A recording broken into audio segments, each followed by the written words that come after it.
messieurs, bonjour. Je suis ravi de vous retrouver aujourd'hui dans une nouvelle émission. Cette émission s'intitulera L'éducation, un levier de croissance par excellence. Pour parler de ce sujet, j'ai l'immense plaisir de recevoir Dr Ilah Kadili. Monsieur Kadili, bonjour. Plaisir est partagé. Dr Kadili est un homme d'esprit, d'action et d'engagement. Et Dr Kadili est titulaire de plusieurs... j'ai votre CV en face de moi. Il nous faudra quelques temps pour parler de tout ce que vous avez fait, Dr Kadili. Je vais essayer de limiter un peu et d'aller à l'essentiel. Vous êtes titulaire de plusieurs diplômes pré- et post-doctorants dans des facultés aussi bien au Maroc qu'à l'étranger. Vous avez fait de l'enseignement, n'est-ce pas? Ici et à l'étranger également. Vous avez été haut responsable dans plusieurs administrations marocaines. Et vous êtes notre invité en tant que président et fondateur de la Fondation Temkin. Avant de vous donner la parole, Dr Kadili, je voudrais partager avec vous, si vous le permettez bien, quelques données statistiques sur l'éducation et sur l'accès à l'éducation. Des données qu'on trouve auprès des agences de l'ONU, et l'UNICEF, dont l'UNICEF justement. Des chiffres qui sont enregistrés à l'échelle mondiale. 2/3 des enfants vont à l'école et atteindront la dernière année du primaire sans avoir de bonnes... Ils ne savent ni lire ni écrire. Ce sont des chiffres officiels de l'UNICEF. Près de 60% des adolescents sont scolarisés mais n'apprennent pas grand-chose pendant leur scolarité. Un peu plus de 260 millions des 6-17 ans ne sont pas scolarisés. Et il y a un autre chiffre qui est assez alarmant à l'échelle mondiale, et certainement le Maroc n'est pas en reste. Ce sont 12 millions d'enfants en âge d'aller à l'école, ne sont pas à l'école. Et en parallèle, il y a à peu près 750 millions d'adultes qui sont analphabètes, et on se rend compte finalement que les facteurs liés à la pauvreté, le chômage, la maladie, l'analphabétisme des parents, participent à 2 fois, c'est-à-dire qu'ils ont 2 fois plus de chances de ne pas aller au bout de leur formation scolaire et académique et de ne pas accéder à l'école de manière définitive. Je voudrais, Dr Kadili, avant que vous nous fassiez un commentaire par rapport à ce que je viens de dire, que vous nous présentiez la Fondation Temkin, si vous le voulez bien, la genèse de Temkin, la raison d'être, son histoire, les actions de manière globale, on rentrera dans le détail un peu plus tard, et aussi la territorialité, c'est-à-dire est-ce que vous travaillez uniquement au niveau du Maroc ou à l'échelle régionale, et on ira un peu plus dans le détail par rapport au projet que vous menez. Bien. Tout d'abord, je vous remercie d'avoir pensé à la Fondation Temkin. En ma personne, et derrière moi, il y a une équipe de jeunes extrêmement active, extrêmement engagée, dynamique, qui s'est inscrite dans ce projet, dans la réalisation de ce rêve. En fait, la raison d'être de la Fondation, vous l'avez définie vous-même, en donnant la liste de la problématique qui est celle de, non seulement à l'échelle du Maroc, mais le Maroc ne fait pas exception, à l'échelle mondiale, où le problème de l'éducation, pour des nombres extrêmement importants, se pose. Et donc nous nous sommes intéressés, un groupe de personnes comme moi, animés par la volonté de servir notre pays, de donner le meilleur de nous-mêmes à cette question de l'éducation. Nous nous sommes posé la question comment le faire et dans quel cadre. Arrivé à l'âge où nous sommes aujourd'hui, moi-même et un bon nombre de ceux qui ont pris cette tâche à cœur, ils sont nombreux. Comment est-ce que nous allons le faire? Donc nous nous sommes dotés d'un cadre, un cadre que la législation et la réglementation en vigueur le permet, en créant cette fondation pour apporter le meilleur de nous-mêmes et contribuer à l'amélioration qualitative de l'éducation. Au départ, nous étions convenus que le soutien scolaire devait être notre cheval de bataille. Apporter un soutien scolaire en enjambant, si je puis me permettre, les technologies de l'information et de la communication comme moyen, mais une approche assez particulière des technologies de l'information et de la communication pour essayer de toucher le plus grand nombre à l'intérieur du pays pour commencer. Et puis par la suite, j'évoluerai pour aller au-delà des frontières de notre pays. Donc si j'ai bien compris, Dr Ali, c'est dans une démarche qualitative. Absolument. Donc absolument. pour vous, l'introduction des technologies de l'information et de la communication sont un moyen pour améliorer la qualité de l'enseignement, n'est-ce pas? Pas uniquement pour nous, d'autres pays sont passés par là. Oui, tout à fait. Ces pays ont réalisé des sauts qualitatifs extraordinaires. Et je pourrais citer la Chine, la Corée du Sud et pas très loin de chez nous, sur le continent, le Rwanda. Hier encore, il y a 20 années, le Rwanda était ce qu'on pourrait appeler aujourd'hui un failed country. Aujourd'hui, le Rwanda est donné comme exemple d'un pays qui a fait faire à son éducation un virage à 180 degrés. Comment? Eh bien, ils ont adopté une approche extrêmement innovante, extrêmement créative de l'intégration des technologies de l'information et de la communication. Notre pays, Sa Majesté le Roi, n'a pas cessé de parler de l'éducation, d'insister là-dessus, à telle enseigne que Sa Majesté en a fait la deuxième priorité nationale après l'intégrité territoriale. De ce fait, nous sommes tous appelés, il nous est demandé à toutes et à tous de contribuer à ce gigantesque chantier, de faire de notre éducation, comme vous le disiez tout à l'heure, à l'ouverture de cet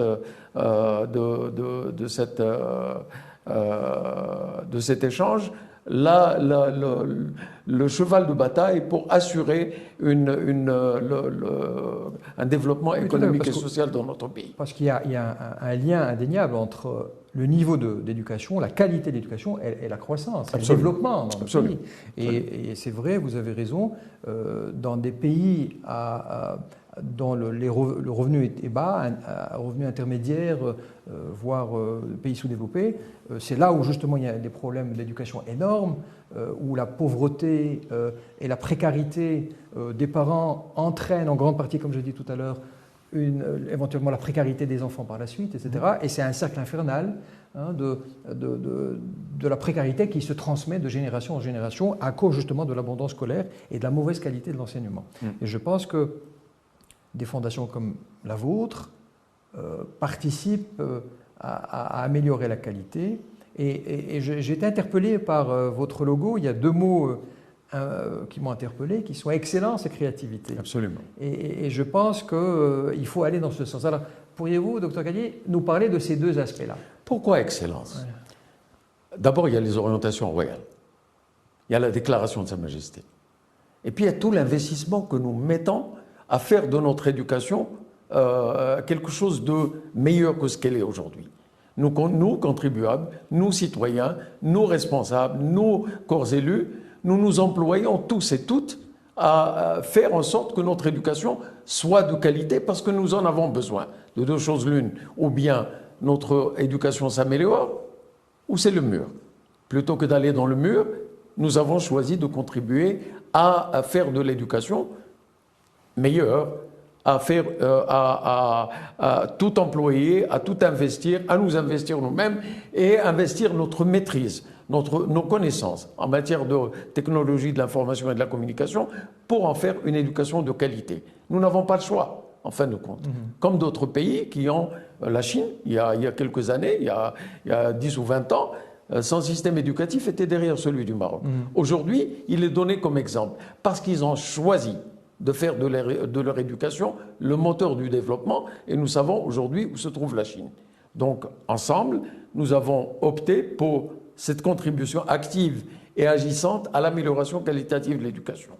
Nous avons commencé par tester notre approche. Lorsque nous avons commencé, en 2015, nous avons testé notre approche au niveau de Rabat, Srerat Mara et au niveau de Sidi Slimane. Au niveau du baccalauréat, nous nous sommes dit, et si on fournissait des séances de soutien, remédiation, à un groupe d'élèves qui se préparaient à passer les examens du baccalauréat. Et bien, les résultats étaient époustouflants. C'est quoi le soutien remédiation? C'est nous adresser aux lacunes accumulées par les élèves pendant tout leur processus scolaire. Il y en a qui ont des lacunes en mathématiques, comprendre ce qu'est une équation, ce qu'est une variable dans l'équation, comprendre une réaction chimique, comprendre un terme, comment est-ce qu'on conjugue, etc. À partir du moment où vous vous adressez à ces lacunes, l'amélioration est terrible, est extraordinaire. Eh bien, nous avons commencé par le baccalauréat. Et constatons qu'au niveau de ces deux localités, qui sont très loin l'une de l'autre, Srerat Mara, c'est pratiquement 160 par rapport à Sidi Slimane, à 180 km. L'amélioration était de 20 points. Du constat et de la reconnaissance des responsables. En quelle période pour la préparation du baccalauréat. En l'espace de 2 mois. En l'espace de 2 mois. Bien. Constatons cela, nous avons commencé à généraliser notre approche. Comment? Dans un cadre collaboratif, participatif et partenarial. Ça veut dire quoi? Collaboratif, participatif et partenarial. Partenariat avec les académies régionales, les directions provinciales. Nous sommes partenaires aujourd'hui de l'ensemble des académies régionales et par voie de conséquence des directions provinciales.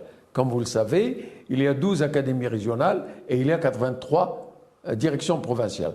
Participatif et collaboratif, l'élément humain le plus déterminant dans tout processus d'amélioration, je ne le dis pas tout seul, il y a le nouveau modèle de développement qui le dit également, c'est l'enseignant. Donc il fallait pour nous impliquer, faire participer, collaborer avec un certain nombre d'enseignants pour qu'ils viennent s'impliquer dans cette nouvelle dynamique. Excusez-moi, docteur, et concrètement, ce sont les AREF, les académies régionales qui font appel à vous? Est-ce que c'est vous qui venez avec des projets? Nous avons été dire aux académies, Rabat, Salé, Kenitra pour commencer, Benimlal, Casablanca, Marrakech. C'est vous qui faites la démarche? Absolument. Au début, nous avons contacté les académies et nous avons trouvé une ouverture auprès des académies, auprès des directeurs d'académies, auprès des directeurs provinciaux pour travailler ensemble. Et c'est cela justement la beauté de cette dynamique. Comme j'ai dit, collaborative, participative et partenariale. On ne peut rien faire tout seul. Les académies ne peuvent rien faire toutes seules. Et le citoyen se doit de participer. Il se doit de participer en tant qu'enseignant, il se doit de participer en tant que parent, il se doit de participer en tant que citoyen. Donc c'est cette dynamique-là que la Fondation Temkin a essayé depuis le départ et continue de propager à travers l'ensemble du territoire avec d'excellents résultats. Oui, ben, j'imagine. Alors dites-moi, docteur Gadi, lorsque vous êtes en accord avec une académie régionale, comment ça marche avec aussi bien les profs, les enseignants qui vous accompagnent dans cette démarche, que les parents d'élèves? Est-ce que c'est du volontariat? Est-ce que ce sont des profs qui viennent auprès de la Fondation et qui se proposent de faire ces soutiens pour arriver au résultat escompté? Est-ce que les parents s'impliquent également? Est-ce que vous êtes en relation? Parce que, à mon échelle, j'ai déjà fait un petit projet au niveau de l'éducation et j'ai remarqué la chose, je ne sais pas si vous serez d'accord ou pas, quand les parents d'élèves s'impliquent, il y a aussi un résultat. Lorsqu'il y a la volonté des intervenants dont vous faites partie, et lorsque les parents sont là, il y a du résultat. Alors, je ne sais pas si les parents font partie aussi du tour de table. Enfin, vous savez, nous avons commencé par le programme Temkin Tutoring, soutien scolaire. Et puis nous nous sommes rendus compte qu'en apportant un soutien ciblé, un soutien effectif aux élèves, ils tendent vers l'excellence.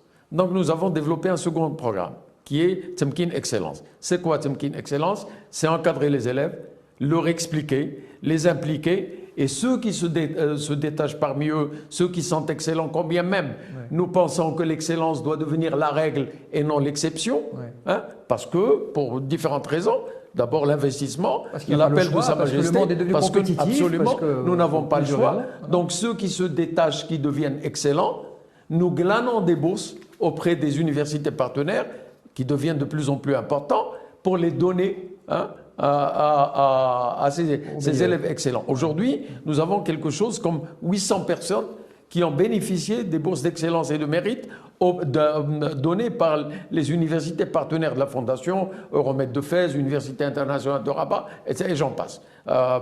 Submanagement, SupMTI, etc. Deuxième programme. Et puis nous nous sommes dit, mais comment est-ce qu'on peut impliquer les parents? Parce que, comme vous le dites, absolument, c'est une variable fondamentale dans ce processus d'amélioration. Je vous parlerai tout à l'heure de l'équation Temkin d'amélioration qualitative de l'éducation. Eh bien, nous avons monté un programme, celui des caravanes Temkin. Il faut aller sur le terrain. Aller sur le terrain pour faire plusieurs choses à la fois. Aller sur le terrain pour former les enseignants, de manière à ce qu'ils s'approprient les plateformes Temkin.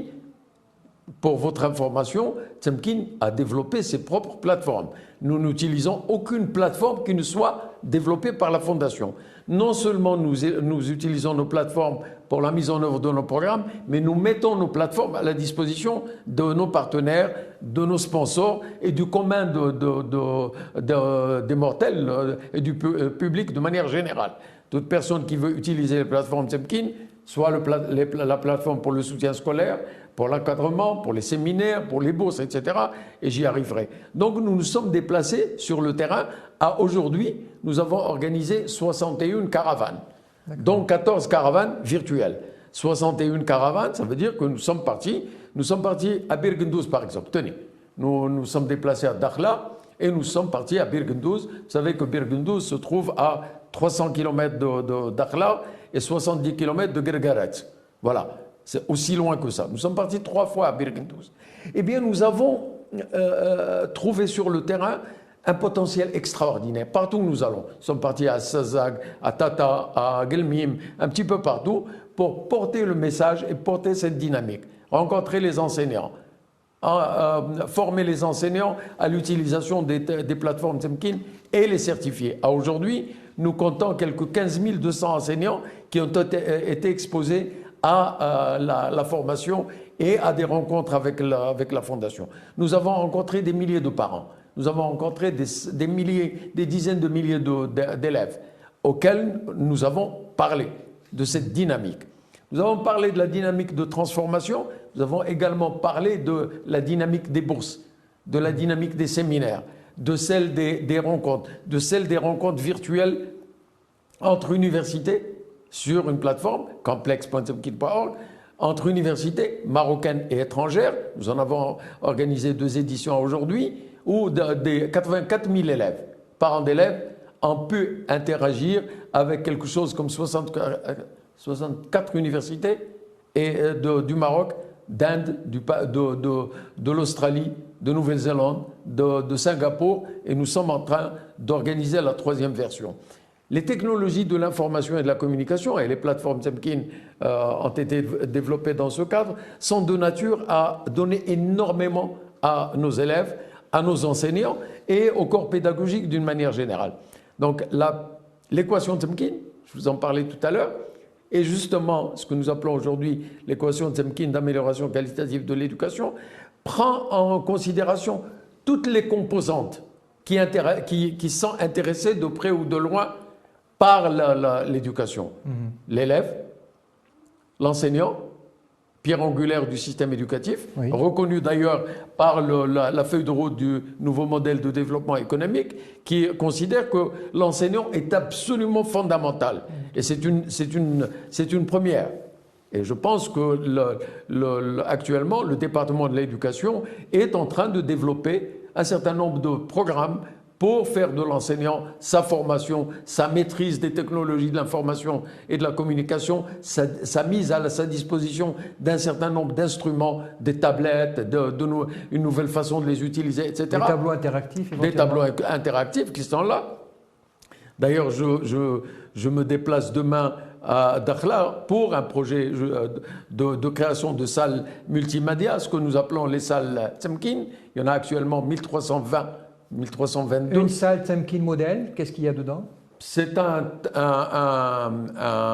écran ou un tableau blanc interactif, une caméra, des micros baladeurs, des haut-parleurs, de manière à permettre une interaction virtuelle en mode synchrone. C'est à vous faire le schéma suivant. Si on équipait aujourd'hui, et on doit, à mon sens, équiper l'ensemble de nos établissements scolaires. Et il y a un processus une dynamique qui est commencée. L'ensemble de nos établissements scolaires de salles multimédia, salles Temkin. Il y a une circulaire du ministère de l'Éducation nationale du 19 mars 2018 qui demande aux académies régionales, aux directions provinciales, aux établissements scolaires d'ouvrir les salles multimédia au programme de la Fondation et notamment au programme Temkin Tutoring. Si on pouvait créer, en l'espace d'une année, de 2 ans, doter l'ensemble des établissements scolaires de salles multimédia, non pas d'une seule salle, mais de plusieurs, le problème d'absence ne se poserait pas, d'enseignant ne se poserait pas. Un enseignant indisposé ou qui est absent pourrait être remplacé, les élèves seraient dans ces salles multimédia, recevraient un cours dispensé d'Oujda alors qu'ils se trouvent à Agadir. En fait, si je peux me permettre, Dr Kadi, la mise en place, je prends l'exemple d'un tableau interactif avec les outils qui vont avec, pour justement la communication synchrone, permettent d'avoir plusieurs sessions, de les sauvegarder. Bien sûr. On n'a plus à effacer. Absolument. Le professeur perd beaucoup de temps à effacer, à écrire. Aujourd'hui, c'est diffusé, c'est sauvegardé, c'est repris pour d'autres écoles, etc.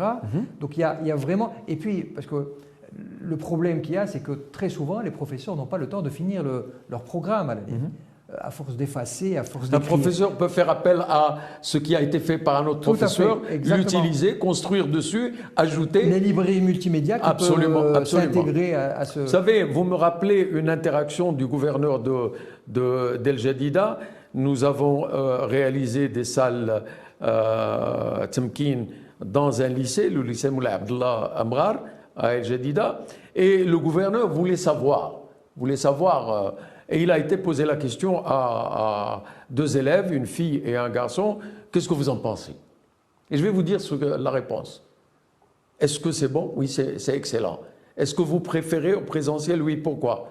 Justement parce que la raison qui a été avancée, c'est exactement ce que vous voulez dire.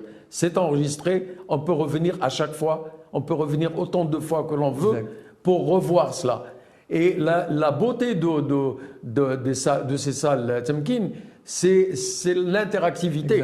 C'est-à-dire, on peut poser des questions, on peut recevoir des réponses, et là, ça va vous porter un peu plus loin. La réalité virtuelle et la réalité augmentée faisant son entrée partout dans le monde devraient être adoptées. Et nous sommes en train de travailler avec une entreprise pour intégrer des composantes de la réalité virtuelle et la réalité augmentée. Ça deviendra de plus en plus une chose de notre quotidien scolaire. Oui, tout à fait. Voilà. Et si vous permettez aussi, Dr Kadi, c'est que je pense que même le regard de l'enfant, de l'élève, par rapport à son professeur changera, parce qu'il va voir devant lui un professeur qui suit la technologie, qui a un tableau interactif et qui n'a pas un tableau noir où il écrit et qu'il efface après l'avoir rempli. Donc le regard vis-à-vis de l'enseignant change.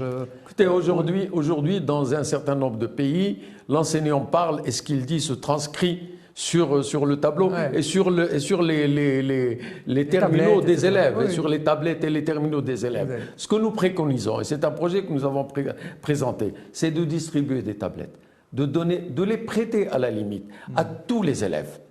Quand ils mettent du contenu. Les régions ou les localités éloignées où il n'y a pas de connexion Internet, eh bien créons ou installons ce que nous appelons des bornes de réception. L'élève se présentant devant la borne télécharge le contenu et va chez lui pour le préparer. Il nous faut, et je pense que c'est en cours actuellement, une autre approche de l'éducation, une autre approche de l'institution scolaire, qui est également une variable de l'équation Temkin. Il faut que l'institution, que l'établissement scolaire dispose de ses moyens et que notre conception de cet établissement change absolument, parce que les pays, je vois la Corée par exemple, les établissements ne sont pas aussi fermés. Ils sont ouverts sur leur environnement. Ils sont ouverts sur l'environnement de sport, l'environnement de la culture, l'environnement des rencontres. Vous parliez des parents. Nous appelons dans l'équation Temkin, nous appelons au retour des parents à l'école.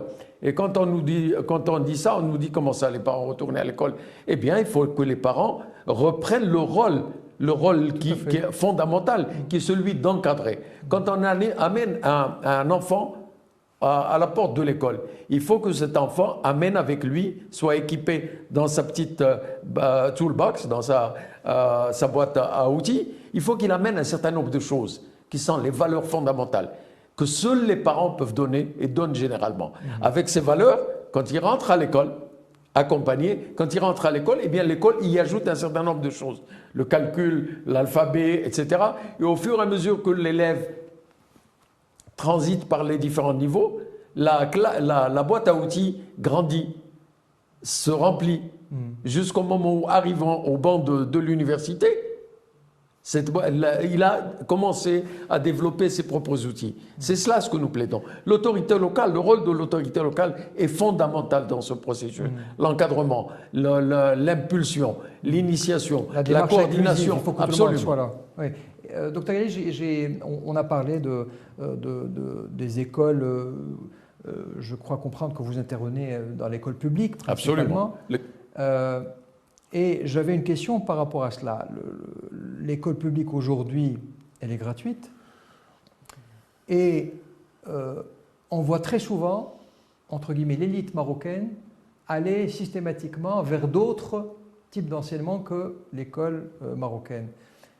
Et je voulais vous poser la question, avec des projets de salles Temkin, de salles multimédia développées, n'est-ce pas là un facteur de différenciation qui pourrait faire réfléchir les parents de faire revenir leurs enfants à l'école publique marocaine? Est-ce que c'est une utopie ou est-ce que c'est une réalité? Est-ce que c'est quelque chose qui peut participer à cela? Parce que on voit très souvent les parents aller vers d'autres enseignements qui existent chez nous, qui coûtent énormément d'argent, d'année en année, alors que l'enseignement public marocain, avec certains projets d'excellence, comme vous venez de parler, pourrait participer à un changement de paradigme, un changement de vision.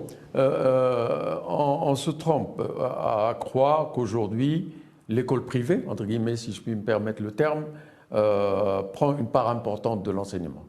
12%, 12 à 14%, pas plus. Pas plus. Effectivement, l'amélioration qualitative de l'enseignement public ferait revenir, et on le constate, on l'a constaté lors du confinement, lors du Covid, il y a eu des dizaines de milliers d'élèves qui ont décidé de revenir, et de familles qui ont décidé de ramener leurs enfants vers l'école publique. L'école publique connaît des problèmes, mais j'ai confiance personnellement, et je vous le dis d'expérience de terrain, parce que nous allons sur le terrain, et nous irons de plus en plus sur le terrain. Pourquoi? Parce que c'est là où l'éducation se passe. L'école publique s'améliorera, et nous n'avons pas le choix de toutes les manières. Nous disons par ailleurs que l'amélioration de l'école publique enrichira les familles. Pourquoi? Parce que plus l'éducation deviendra de qualité, moins la famille ira vers le soutien scolaire. Moins la famille allant vers le soutien scolaire, plus la famille s'enrichirait de toutes les sommes qui sont dépensées à améliorer, entre guillemets, la qualité, le niveau de leurs enfants. Exactement. Voilà un petit peu une dynamique dans laquelle nous sommes engagés. Le jeudi, vendredi et samedi, j'étais à Berkane. Eh bien, j'étais véritablement très, très agréablement surpris. La province a organisé le forum de la cité digitale. Et durant les travaux de ce forum, qui a réuni des experts du Maroc, des experts de l'étranger sont intervenus, a reçu la visite d'un certain nombre de missions diplomatiques, dans celles de Corée et de Roumanie. Durant les travaux de ce forum, la province a organisé un hackathon. Un hackathon auquel ont participé 150 jeunes de l'ensemble des provinces et préfectures du royaume. 50 ont été choisis. Nous les avons écoutés, chacun à la fois, tous les 50. Aucun n'avait un diplôme universitaire, mais tous avaient un rêve et un projet. Tous avaient cette créativité pour laquelle on a créé un cadre qui est venu s'exprimer, qui pour l'agriculture, qui pour le transport, qui pour réduire les distances, etc. Et là, ça me ramène à parler de ce qui existe sur le terrain. Des jeunes qui sont créatifs, qui ne demandent qu'à s'exprimer, qui ne demandent qu'à faire montre justement de cette créativité. D'où le deuxième terme de la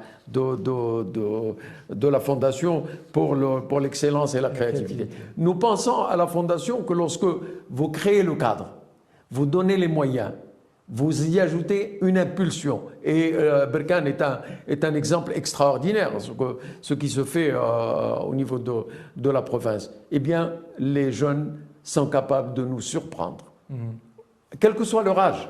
Oui, tout à fait, tout à fait. Voilà. Donc là, vous me tenez la perche pour une question. Est-ce que dans les salles estampillées Temkin, multimédia, on favorise le codage?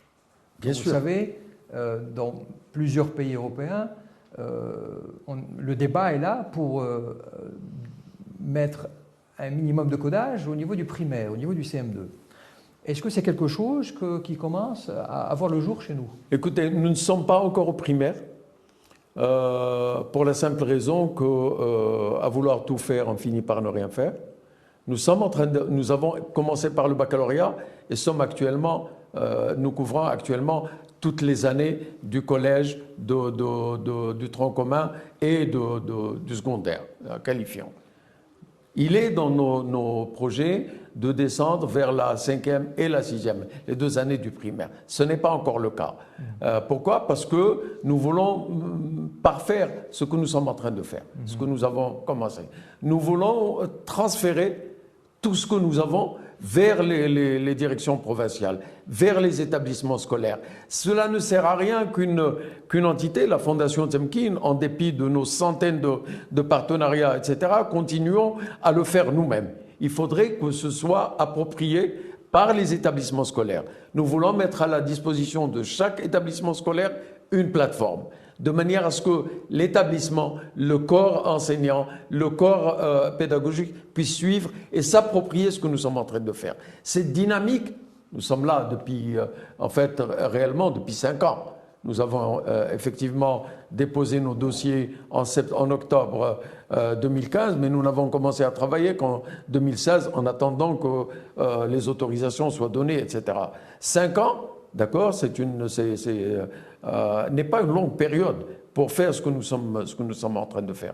Aujourd'hui, nous nous préparons à convoquer notre conseil d'orientation stratégique pour nous dire, qui existe, qui comprend un certain nombre d'éminents chercheurs, de praticiens, pour nous dire dans quel sens continuer et accélérer. Nous sommes à l'écoute de ce qui se fait au niveau du département. Nous sommes à l'écoute des orientations, nous nous inspirons des orientations de Sa Majesté le Roi. Nous pensons que la déclaration royale faisant de l'éducation la 2e priorité nationale est une instruction donnée à la Fondation, donnée à nous toutes, tous et toutes, pour travailler ensemble pour l'amélioration qualitative. Imaginez avec moi, c'est Boello. Et c'est pas une... portons la chose loin. La question du Sahara étant résolue, l'éducation devient la première priorité. N'est-ce pas? Oui, voilà. Et c'est dans ce sens que nous devons tous agir. Nous voyons maintenant ce qui se passe sur le terrain. Elle sera résolue. Oui, parce qu'en fait, il n'y a pas le choix. Donc, voilà. On est dans un monde de plus en plus compétitif. On y viendra certainement. L'intelligence artificielle est parmi nous. On parle de transhumanisme. Et je pense que dernièrement, il y a quelques jours, le Maroc a signé la charte de l'UNESCO Absolument. Par rapport à l'intelligence artificielle dans le milieu scolaire. On n'a pas le choix, il faut que l'éducation atteigne ce niveau d'excellence. L'éducation doit être à l'avant-garde. Là, ce que vous me racontez là, docteur Yalit, c'est quelque chose de merveilleux. C'est le côté positif de l'évaluation dont vous faites. Que vous avez fait par rapport à l'éducation au Maroc. Mais il y a des points noirs, permettez-moi de vous les mentionner, et c'est attristant de voir ça, mais c'est à l'échelle mondiale. C'est l'abandon scolaire au niveau du CM2 et du collège, et un peu au niveau du baccalauréat. Comment peut-on arrêter ce fléau? Parce qu'au fait, l'abandon scolaire, c'est le début de la précarité. comment peut-on faire, peut-être que ça sort du cadre de la Fondation Temkin, mais là c'est l'expert en matière d'éducation que je m'adresse, comment peut-on faire pour éliminer, parce que j'ai vu des chiffres incroyables, entre 400 et 500 000 jeunes sont déscolarisés, quittent l'école à ces niveaux-là pour des raisons diverses et variées, pour des raisons de précarité, pour des raisons de distance, pour des raisons d'encombrement, pour des raisons... L'universalité de l'éducation, on n'y est pas encore, il y a encore des filles qui ne vont pas à l'école, etc. Comment peut-on lutter contre ça? Écoutez, ce n'est pas par hasard que nous avons adopté les technologies de l'information et de la communication. Je fais un schéma, par exemple. Ce projet dont je parlais tout à l'heure préconise que la mise à disposition de tous les élèves, sans exception, de tablettes, avec du contenu, avec des programmes réaménagés, avec des enseignants qui maîtrisent ces tablettes, avec les élèves qui sont introduits à leur utilisation. Un élève n'a pas besoin de parcourir 6-10 km pour revenir en classe. Chaque jour, il peut venir en classe une fois par semaine pour rendre un devoir, pour discuter avec son enseignant, rester chez lui pour continuer. Au lieu de faire venir des élèves de loin vers l'école, eh bien portons l'école, amenons l'école aux élèves là où ils sont. Et les technologies de l'information et de la communication le permettent. Des filles qui ne viennent pas à l'école pour des raisons objectives, culturelles, on va dire. voilà, eh bien amenons l'école à ces filles chez elles. Elles peuvent télécharger le contenu, elles peuvent interagir. La contrainte, et il va falloir la régler plus tôt que plus tard, c'est celle de la connexion. C'est pour cela que nous avons préconisé des bornes de réception. Nous avons des connexions satellitaires. Oui. Elles peuvent être, je pense que le département est conscient et le département travaille dans ce sens. Il est possible d'amener l'école, c'est pour ça que je disais tout à l'heure, il faut être ingénieux, il faut être créatif dans notre approche de résorption de ces problèmes qui se posent à nous, comme elles se posent par ailleurs. Nous avons des stagiaires africaines à la Fondation aujourd'hui. Nous en avons 4. Eh bien, ils ont, que ce soit en Côte d'Ivoire, au Mali, au Sénégal et ailleurs, ils ont ces problèmes qui se posent à eux. Tout à l'heure, j'étais en réunion et je leur ai dit, écoutez, avec d'encadrement, avec 3 d'entre elles, je disais, écoutez, parlez-nous des problèmes que vous vivez, pour voir la différence, pour essayer de voir comment vous les abordez. Comment chez vous, ces problèmes sont abordés. Comment ces filles qui ne viennent pas à l'école, comment elles étudient. Pour essayer, à notre niveau, au niveau de la Fondation, d'en faire un papier et de modifier éventuellement l'approche ou d'adopter l'approche. Voilà un peu ce que nous faisons. Et docteur Kadili, est-ce qu'il y a aujourd'hui une politique nationale, de l'éducation nationale, pour justement lutter contre cet abandon scolaire au niveau du CM2, au niveau du collège et au niveau de... Et quand vous lisez la feuille de route du nouveau modèle de développement, nous avons la chance aujourd'hui d'avoir à la tête du département de l'éducation un de nos meilleurs commis de l'État. Oui, il faut le dire avec fierté. Oui, il faut le dire avec fierté. C'est l'un de nos meilleurs commis qui est passé par tout le... On dirait qu'il s'est préparé et il a été préparé pour cela. Oui. Pendant 2 ans, il a sillonné le Maroc dans tous ses sens. Il était au fait de réunions avec les parents, avec les praticiens, avec les enseignants, avec tout le monde.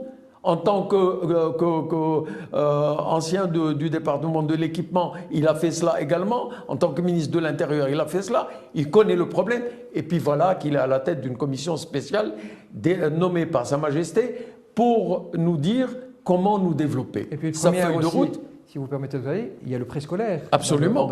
Sa feuille de route est on ne peut plus éloquente. L'enseignant, les établissements et l'approche pédagogique. Et les contenus. Et je pense qu'aujourd'hui, cette dynamique est engagée. Elle prendra quelque temps, c'est normal. Elle prendra quelque temps, elle s'installera dans les mœurs, elle s'installera dans le quotidien, et je pense que les améliorations ne tarderont pas à se faire voir. Si nous n'arrivons pas à faire ça avec lui, je ne vois pas avec qui on peut le faire. Mais j'ai confiance que les choses sont très bien engagées. Parfait. Docteur Kadili, ce chantier dont vous parlez est un chantier très important pour le Maroc, pour l'avenir du Maroc et des générations futures. On sent beaucoup d'optimisme dans ce que vous faites. Est-ce qu'il arrivera un jour où notre système éducatif atteindra les espoirs que vous portez et atteindra le niveau qui va nous permettre justement d'arriver à cette excellence. Bon, allez, j'ai envie de vous répondre par une question. Mais en fait, une question-réponse. Hein, est-ce que nous avons le choix? Nous n'avons pas le choix. Nous n'allons pas importer nos médecins. Nous n'allons pas importer nos ingénieurs. À la question que quelqu'un posait, plutôt que le regret que quelqu'un exprimait à Berkane, nous avons la fuite des cerveaux, je dis, ben soit. Parce que nous n'en formons pas assez. Nos médecins partent à l'étranger, soit, oui, ils partent à l'étranger. Nos ingénieurs partent. Mais si on formait 10 000 ingénieurs, 15 000 ingénieurs par an, 10 000 médecins, il en partirait 5 000. Il en partirait 3 000. Nous garderions donc quand même 5 000. qu'il n'y ait pas de déperdition. Absolument, absolument. Il faut accélérer la formation. Je salue avec beaucoup de satisfaction la création d'une faculté de médecine et de pharmacie à Lyon. Il en faut plusieurs. Mais il faut que l'approche de formation change. Il faut que la réalité virtuelle, réalité augmentée entre dans nos universités. Il faut peut-être arrêter de construire de grands amphithéâtres au profit de salles de laboratoire, au profit de cellules de recherche. Il faudrait accentuer, accélérer toute cette dynamique de recherche. Les laboratoires, aussi bien dans nos facultés de médecine, dans nos facultés de pharmacie, dans nos écoles d'ingénieurs, etc. Et c'est avec ça, quand nous voyons aujourd'hui la Chine, qui est le premier pays en matière d'intelligence artificielle, quand on voit le nombre de caméras de reconnaissance faciale, quand on voit ce qui se réalise, ça n'a pas été bien entendu du jour au lendemain, mais c'est tout un process qui a été mis en place il y a de cela une trentaine d'années. Regardez. Nous sommes sur la bonne voie. Des difficultés, bien sûr qu'il y en a. Mais je pense que la volonté y est. Je pense que la dynamique est engagée. Et je suis extrêmement optimiste. De toutes les manières, je ne peux pas ne pas être optimiste. Ben oui, vous êtes dans une fondation qui prend l'optimisme.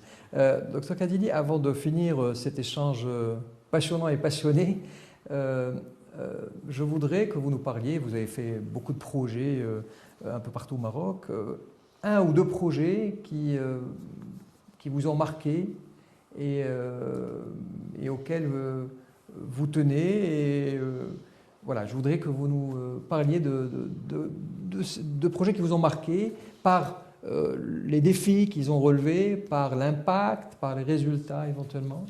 Écoutez, le premier projet, c'est de développer nos propres plateformes et de faire confiance à une jeunesse pour le faire. Aujourd'hui, nous avons des plateformes de l'avis d'experts qui rivalisent avec les meilleures plateformes du monde et qui présentent des attributs meilleurs que celles de certaines plateformes pour lesquelles des investissements énormes ont été mobilisés.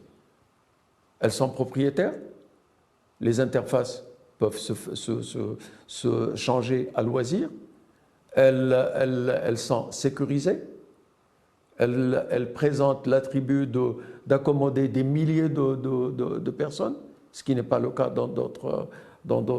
Elles répondent et s'inscrivent dans la dynamique de la législation et de la réglementation en vigueur. À titre d'information, quand nous avons commencé à les développer et au-delà et bien avant, nous nous sommes inquiétés de la sécurité, et particulièrement de la loi 0908, et nous nous sommes adressés à la Commission nationale. Bonheur était le nôtre de devenir par la suite partenaire de la Commission nationale de contrôle des données à caractère personnel. Donc c'est dire, ça c'est la première chose. Et la deuxième chose, c'est d'aller sur le terrain et de voir que ces plateformes utilisées en permis à des élèves de Birgendouz, à des élèves de Tata, à des élèves de Glmim, d'obtenir des bourses sans téléphoner, sans se déplacer, sans rien faire. Rien qu'en utilisant une plateforme, qu'en accédant à la plateforme Temkin, bourse.temkin.org, ils ont pu télécharger leurs documents, déposer leurs dossiers. Leurs dossiers ont été pris en charge par la plateforme, transmis aux universités concernées et ils ont obtenu leur bourse. Je me suis déplacé personnellement sur Euromed de Fès pour rencontrer les 3 élèves de Birgendouz. 2 filles et un garçon actuellement en 2e année. Et j'ai posé la question. Quand on vous a rendu visite à Birgendouz et quand je vous ai parlé des bourses, est-ce que vous m'avez cru? Et je vous assure qu'on m'a dit non. On pensait que vous étiez en train de nous raconter n'importe quoi. Et aujourd'hui, eh bien, vous voyez bien, et nous avons les enregistrements, aussi bien le premier à Birgendouz que ce que ces 3 élèves nous ont dit une fois à Euromed de Fès. Moi, je pense que la meilleure des choses qui nous soit arrivée, c'est de conforter notre conviction sur le terrain, quand nous allons sur le terrain, de trouver que notre conviction est confortée, que nous avons des potentialités sur le terrain, que nous avons une jeunesse qui en veut, et que la dynamique qui est engagée, qui est une dynamique participative, collaborative et partenariale, est en train de produire. Maintenant, nous sommes en train de porter cette dynamique au-delà des frontières de notre pays. Nous avons maintenant 7 pays africains. C'est pour conforter, pour confirmer notre vocation éminemment africaine. Nous avons 7 pays africains qui sont partenaires de la Fondation. Et nous allons continuer jusqu'à porter la dynamique de la Fondation, la dynamique Temkin, partout en Afrique. Le bruissement de notre pays au vent de l'Europe va au-delà, pour aller à Singapour, pour aller en Amérique, pour aller au Canada, en Angleterre et ailleurs, et porter toute cette dynamique vers l'Afrique de manière à nous enrichir, de manière à ouvrir nos programmes, à avoir une participation, une collaboration avec les pays africains. Nous avons aujourd'hui 7 représentations en Afrique. Mali, Sénégal, Mauritanie, Gabon, Côte d'Ivoire, les îles Comores et Tchad. Et nous sommes en train de nous élargir pour aller au-delà de ces pays-là. Et ma foi, si dans 2 ans nous arrivons à nous ramifier, à avoir ces représentations, des tables rondes, des rencontres, des séminaires, des conférences autour de la question de l'éducation et de son amélioration qualitative. Nous sommes en train de nous préparer pour un forum international organisé par la Fondation autour de la question. Voilà un petit peu ce que nous sommes aujourd'hui. Je ne peux pas ne pas être optimiste. Très bien. Voilà. Très bien. Nous arrivons, docteur Kadili, à la fin de cette émission et il est d'usage de laisser le dernier mot, hein, c'est le nom éponyme de l'émission, de laisser le dernier mot à notre invité. Quel sera le vôtre, docteur Kadili? Écoutez, moi je m'inspire, et je pense que mes collègues le font également, de la déclaration de Sa Majesté le Roi, que l'éducation est la 2e priorité nationale après l'intégrité territoriale. Et tous les matins que le bon Dieu fait, et le soir, il y a cette expression qui nous inspire, que nous répétons entre nous, nous le disons en arabe, en français et en anglais, ensemble nous réussirons. Together we will succeed. Ma'an sananjah. Ma'an sananjah, ensemble potentialité, ensemble initiative, ensemble créativité, ensemble excellence. Et c'est cela qui anime l'action de la Fondation. Et puis le nom de la Fondation, c'est Temkin, c'est pas Tamakoun, c'est Absolument, responsabilisation. Absolument, et pas absolument. maîtrise. Voilà. Et Empower. Voilà, exactement. C'était le mot de la fin. Merci beaucoup, Dr. Kadili. Je rappelle que vous êtes président fondateur de la Fondation Temkin. Je vous souhaite bon vent en Afrique, hein, parce que c'est votre projet. Mesdames et messieurs, je vous remercie de votre attention et je vous donne rendez-vous à la prochaine émission. Au revoir.